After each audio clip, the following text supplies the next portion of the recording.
But I think that next 5 years in India are going to be very exciting because something which government has decided and the implementation of that has started happening. So India International Bullion Exchange is something which has come up this year, and we'll just see one by one what it is, and then I'll make it little bit free flowing. So this question was asked, and I think that's how we start where we are, and from there we'll take it. This is a gift city which has been carved out in the state of Gujarat near Gandhinagar, which is the capital of Gujarat, and it is a special economic zone. It's a special economic zone to promote finance and fintech, and that's where government has allotted a huge land mass, where the idea is that can we create a future finance city and offer everything to the international financial professionals, whatever is right now not possible to do in India. So this becomes also a laboratory to introduce many international products in Indian soil. Though it is in India, but within this there is something called India International Financial Services Centers Authority. So we'll just not look at the word authority. So it is a special economic zone for international financial services. Now, what does it mean? It means that in this zone, whatever financial services are there, they are at par with the international market. So there is free flow of capital, even the free flow of bullion, because as you know in India, if the bullion once it goes post customs, then it becomes hell of a issue to bring it back. But here the bullion business as well as the bullion vaulting all have been defined as financial services and have been brought under this regulator. Now IFSCA has been created by an act of parliament. So this is a unified regulator for all the financial services within this space. Like in India, we have for banks, Reserve Bank of India as a regulator. We have for capital markets SEBI. Here, whether it's banks, capital market, exchanges, insurance, you name it, all financial services, the regulator is unified, called International Financial Services Centers Authority. And this regulator has given us the authorization.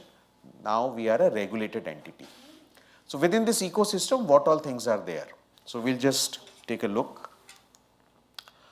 Before that, I'll just also tell you who all have promoted us. So the top 5 market infrastructure institutions of the country, namely NSE, BSE, MCX, these are the 3 top exchanges.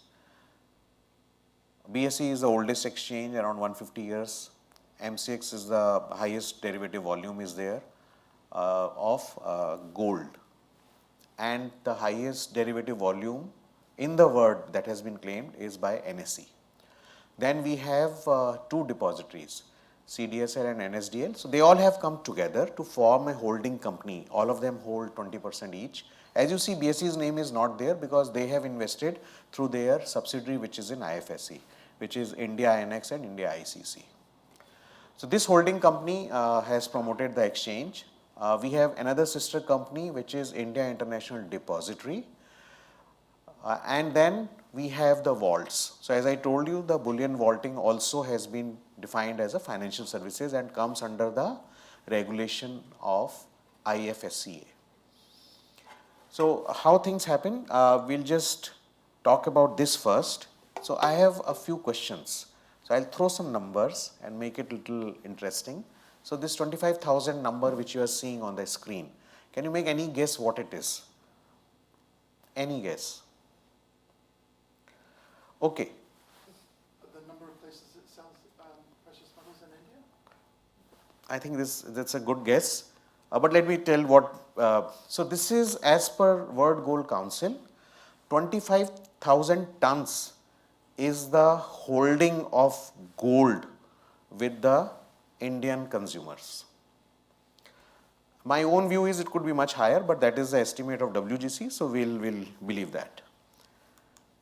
So now this is another number which I am throwing at you. It's 800. Any guesses? Okay.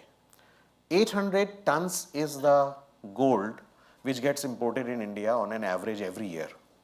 So that's where, the all LBMA members should get excited, because if you need to have the, mines, which is WGC, then refineries, which is all members LBMA, and then you need a consumer, who actually buys it. So India is there. So that's where we are. And I've been told to talk a bit about the 5-year story, what is going to happen. But let's look at here. So what happens here? So this is in Indian rupee. So every year if 800 tons is coming in India, what happens to that we'll just tell you. But you see the way on the rupee side, and so not only the gold price vis-a-vis dollars, but also because rupee is depreciating vis-a-vis dollars. So whoever in India buys gold is sitting pretty, yes, 5 years, 10 years, or maybe from one generation to another generation, they will be, it's a safety net. So it's part also of the cultural affinity. So whatever happens, the gold gets bought. So that is something which you must factor in whenever you look at India. And so these are the things which good monsoon rains, festivities and weddings, and rupee dollar impact. So as you know, it's a big country, population wise, and what I have been told in next few years, we might overtake China as the most populous country in the world. Not only that, it's also one of the youngest nations. So not only from the time we gained independence, but youngest from the age factor. Probably there are other economists and the people who understand market better than me. They will tell you. But what I'm trying to say, a large population of India is young, growing, and Indian GDP, which has been forecast to grow at 6 to 7% every year. So what I'm trying to say, the money with the young population in India will continue to grow. There will be lot many consumers to buy your gold year after year. So that's where you should look at India. Another thing which I'll just mention, so this is something which we have already said about 800 tons and other such things. So this is the Indian gems and jewelry market, and what they have said, a CAGR of 8.34%, there is a forecast for it to grow. And also India is shoring up its gold reserves. So Reserve Bank of India, like other central banks also, are buying gold. So the gold physical demand within India continues to increase.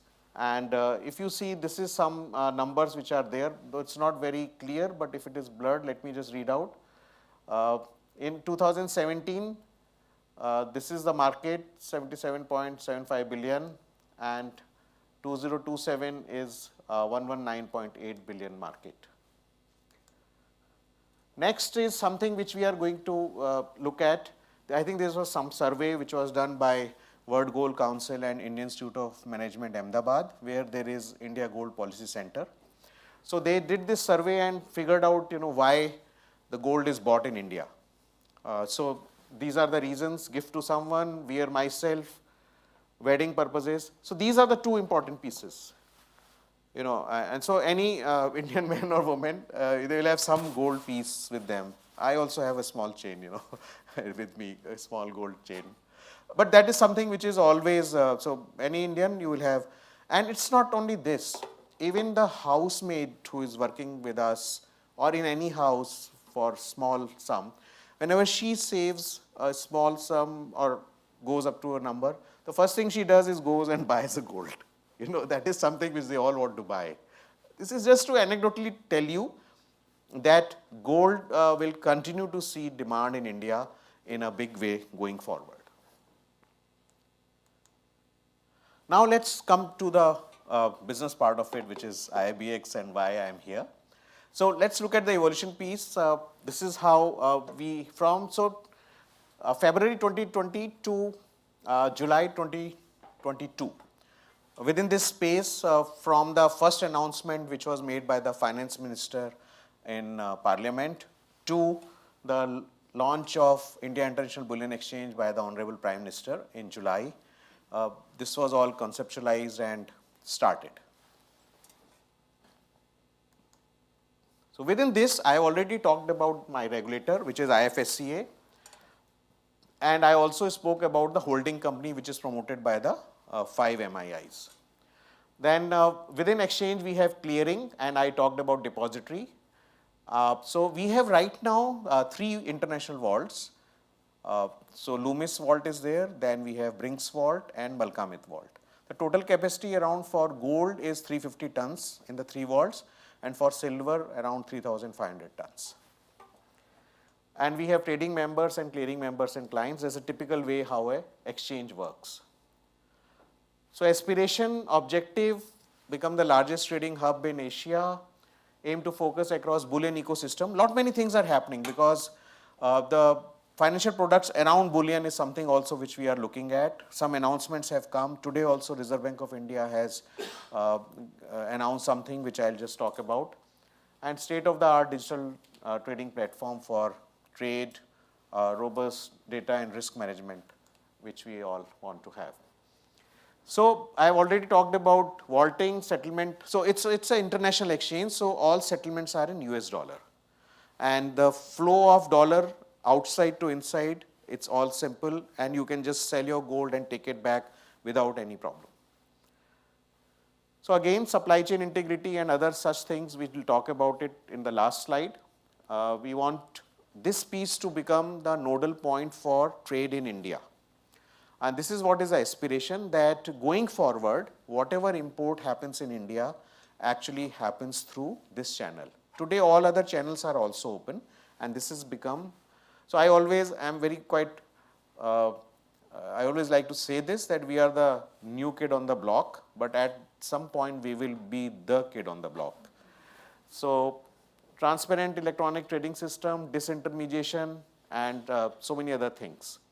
Here, I'll just also make one point that Indian gold market is quite fragmented, in the sense there are buyers, sellers doing different deals, separate deals, so many channels for the gold to come in. But the idea is that once they all come on through the exchange, so there will be a transparent price which is available to all, and that price will be something which is of physical delivery. So here, most of the time what you see the price is could be the trading price, or it's a paper trade which is happening, but this will be the price for the physical delivery. Right now we have 1 kg 995 contracts and the 999 gram contract. The trading hours are India time 9 to 5:30, clearing happens from 6 to 9, but I am excited to tell you a few more things. So we have today contract which is T plus 0, but we are not happy. So we want to make it something else, but before that let's look at this date, why this date has come. It's 11th October. So on T plus 0, we demonstrated not only to the India market, but to the global market, that at IIBX, the gold can come the same day, the dollar can come the same day, the gold can be assigned a bullion depository receipt, because on IIBX, the gold gets traded in the form of BDR. You might be knowing what warrants of CME and all. This is a similar thing. Trading happens in the clearing at 6 p.m. when it happens, from the seller's account to the buyer account, the BDR moves, the dollar goes to the buyer's account, and the physical gold gets out after payment of custom duty in the same day. What I have been told, and I am happy to tell all of you, and I am very proud to tell all this, that we became the first exchange globally to deliver physically gold on the day of the trade. But probably we are not happy. So what do we do? So from T plus 0, we move to T plus 30. So what is this T plus 30? We are moving to trade plus 30-minute cycle.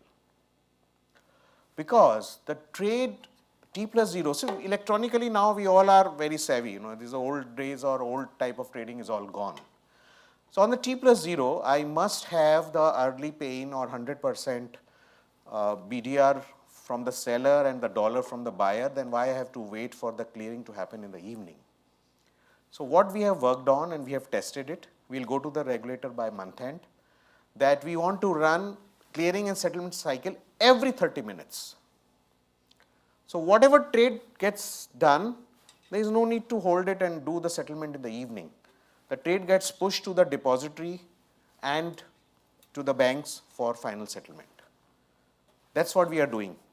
But in the context of the Indian buyer, what we are telling them, from the rupee to dollar conversion to BDR in their account, it's a 4-hour cycle which we are promoting. But this is something which we are going to do, and you will get to hear this in January. So who are there? So buyers are the qualified jewelers. For the first time in the history of Indian bullion market, government has now permitted that the end user, that is the jewelers, can directly import gold. This has never been permitted. And they can only import gold through IIBX. Till now, everything was routed through banks. And also Reserve Bank of India for the first time permitted the dollar flow to happen before the gold comes into India. This was also never permitted. And today I am so happy to announce Reserve Bank of India Governor in the morning speech has announced that he is permitting Indian resident entities to do their gold hedging on exchanges in IFSC. That means on IIBX.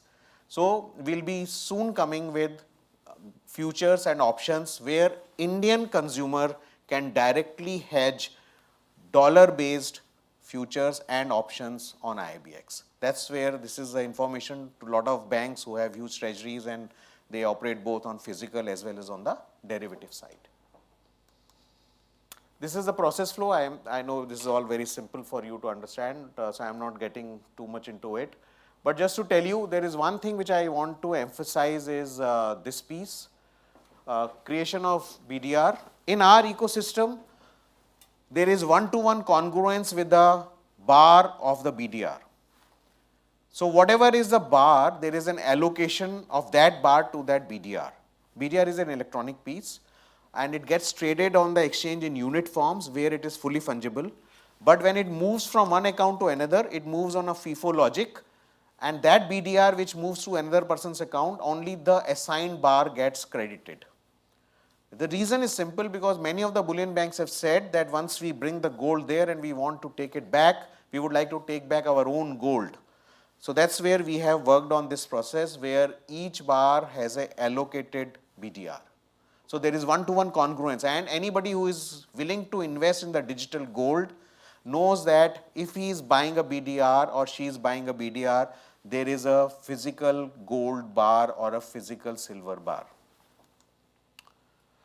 So this is, and you can anytime take your gold back by, because once you demat to BDR, you can remat to physical and take your gold back anytime. So benefits for LBMA members, one-stop destination for LBMA suppliers. BDR is a notified security. Convenience to re-export, I did mention this. We are going to also launch repo products very soon. So anybody who is holding BDR, so you can generate dollar against it for whatever period of time you are not able to sell BDR.